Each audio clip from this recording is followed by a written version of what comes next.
Depois de 4 longos anos de tretas, baixaria e muita discussão, o live action mais polêmico de princesas da Disney finalmente estreou. E ele conseguiu ser tão decepcionante quanto todo mundo já imaginava que ele seria. Meu irmão, esse filme conseguiu ter uma nota pior do que Dragon Ball Evolution no IMDb. Eu quero ir embora, vamos encerrar. Puta que pariu! Hoje, galera, análise do live action da Rachel Zegler de Neve. E lembrando que esse vídeo vai ter spoilers, então fique esperto. Mas primeiro, já vai deixando o seu like pra fortalecer, porque ele é bem importante. Também se inscreve no canal, ativa o sininho e me segue lá no Twitter, ok?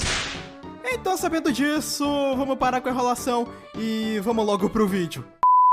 Fala galera, eu sou o Biel de Neve e você está no Viajante Galáctico. E seguinte, irmão, foram 4 fucking anos de porradaria franca em cima desse filme aqui na internet. Ele sequer tinha entrado em produção ainda e já tava rolando treta. Primeiro com a escalação da Branca de Neve, que, como você deve ter reparado, a Rachel Zegler é idêntica à personagem original, olha só, é igualzinha.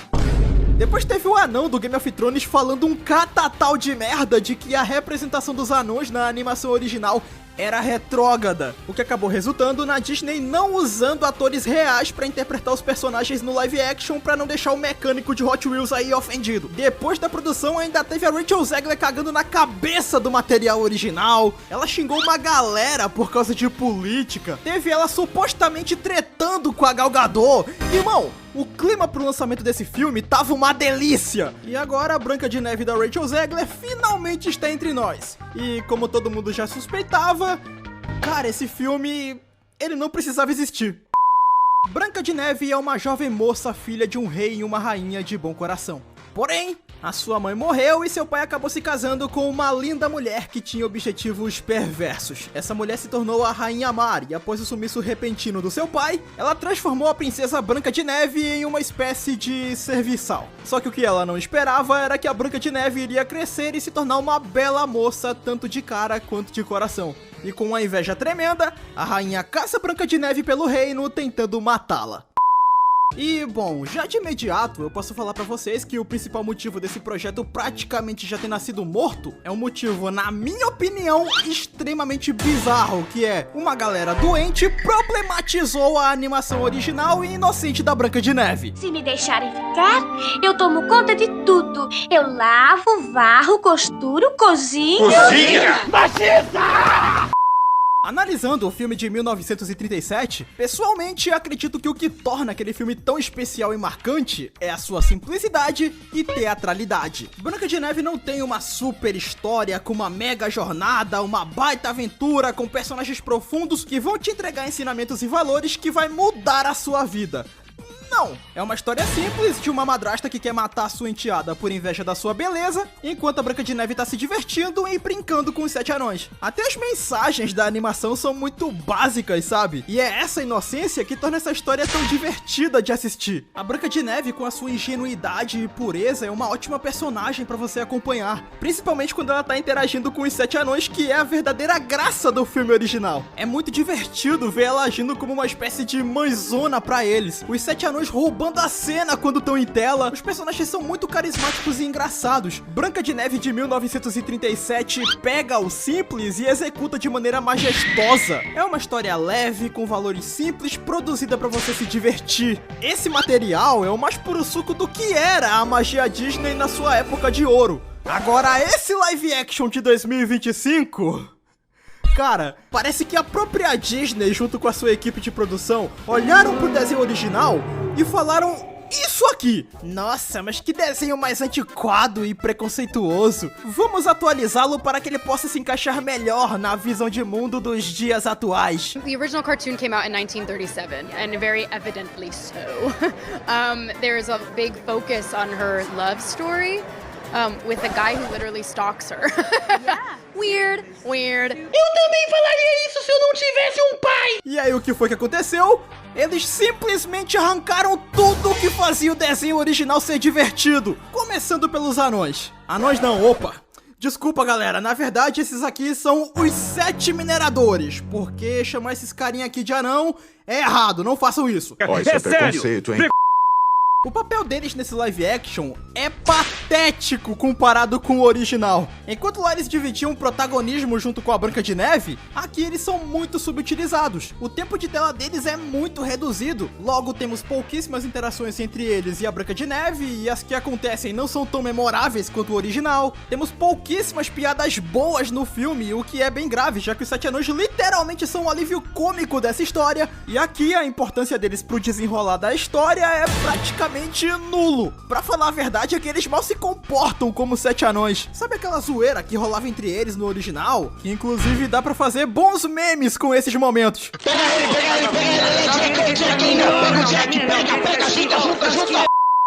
A zoeira dos anões, esquece. O máximo que a gente tem aqui é uma cena do Dunga sofrendo bullying.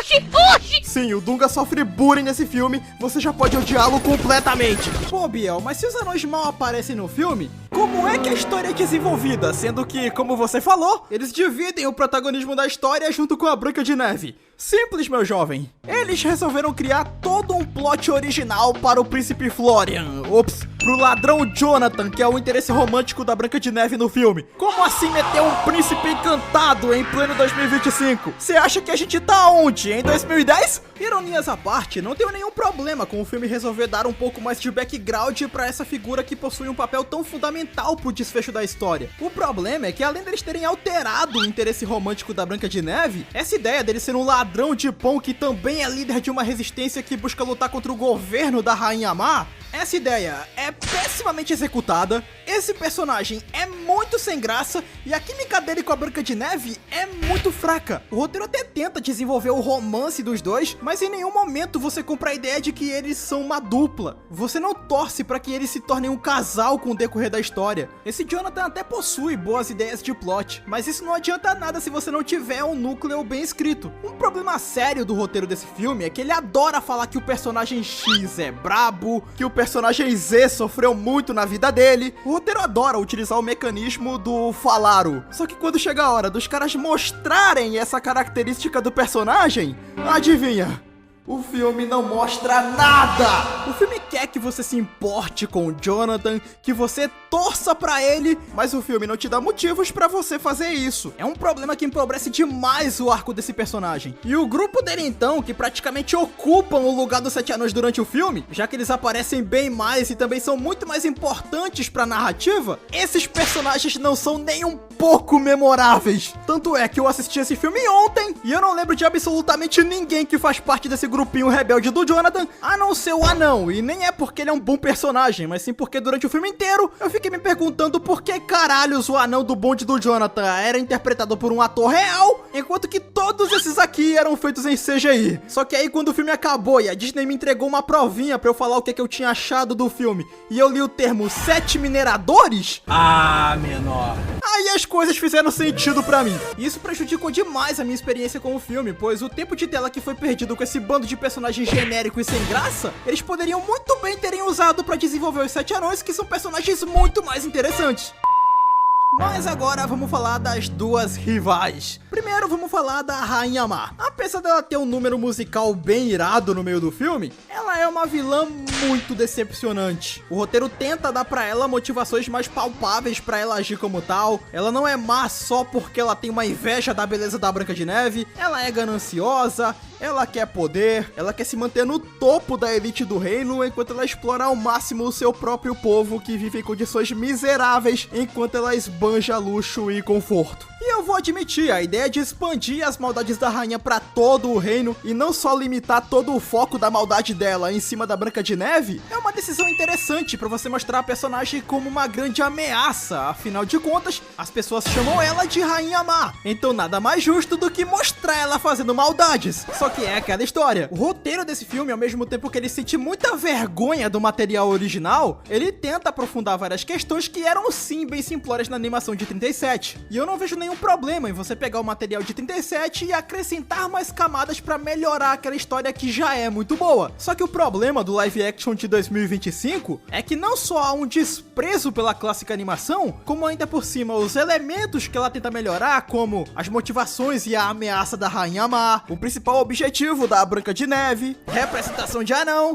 Não! O filme simplesmente piora esses elementos, pois o roteiro de Branca de Neve 2025 é escrito com a bunda. O roteiro fica tentando te vender que a Rainha Má é uma personagem perigosa, ela oprime o reino inteiro com a sua ganância, ela matou o pai da Branca de Neve pra assumir o reino, ela é o cão do segundo livro, mas o filme te mostra a Rainha Má fazendo alguma dessas coisas. O filme mostra as consequências das ações dela no reino, o povo sofrendo por isso e etc.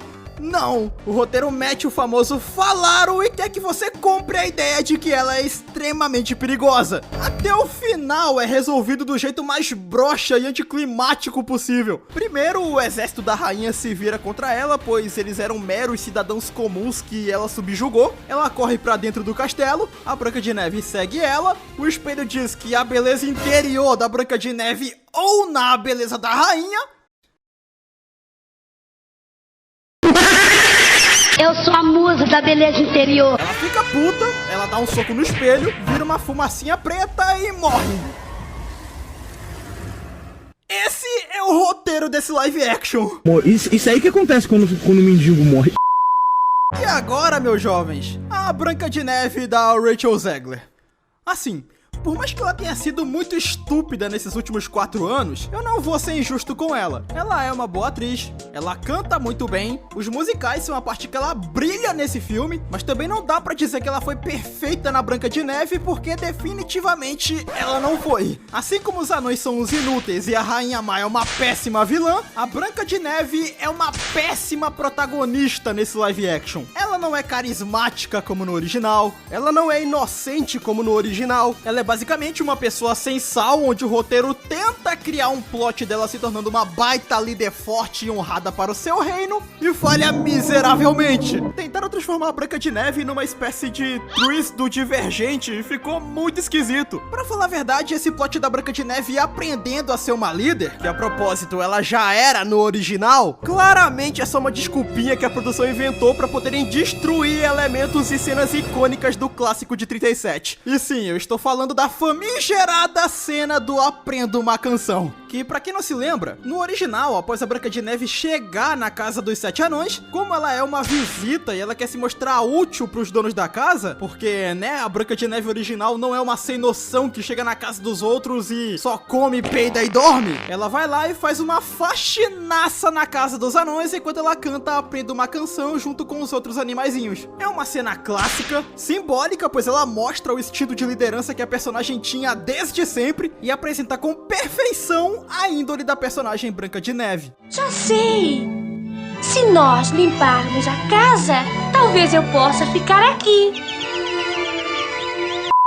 Agora no live action, aí não dá pra dizer o mesmo. Ela chega na casa dos anões, invade tudo, dorme na cama dos caras. No dia seguinte os malucos fazem uma baita de uma bagunça e aí o que a Branca de Neve faz? Porra, tá uma zona essa merda aqui. Bora, você vai lavar a louça, você vai lavar o chão e você vai lavar a roupa. Vambora. Pra quem vai trabalhar.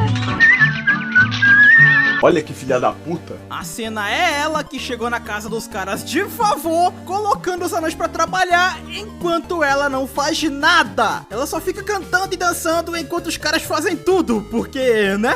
Como assim você vai meter uma mulher forte e empoderada varrendo uma casa? Não pode, tá errado isso daí. Fora que, como eu falei, a personagem é xoxa, ela não tem química com ninguém, o romance dela é bem raso, as cenas dela com os anões são muito ruins e a rivalidade dela com a Rainha Má é muito fraca, assim como todo o roteiro desse filme. Triste. Nossa, que filme ruim, cara!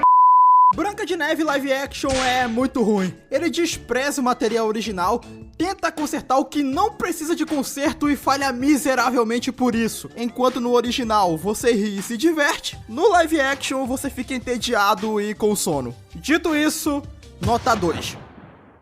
Let's address the elephant in the room. I'm the hottest person in the world.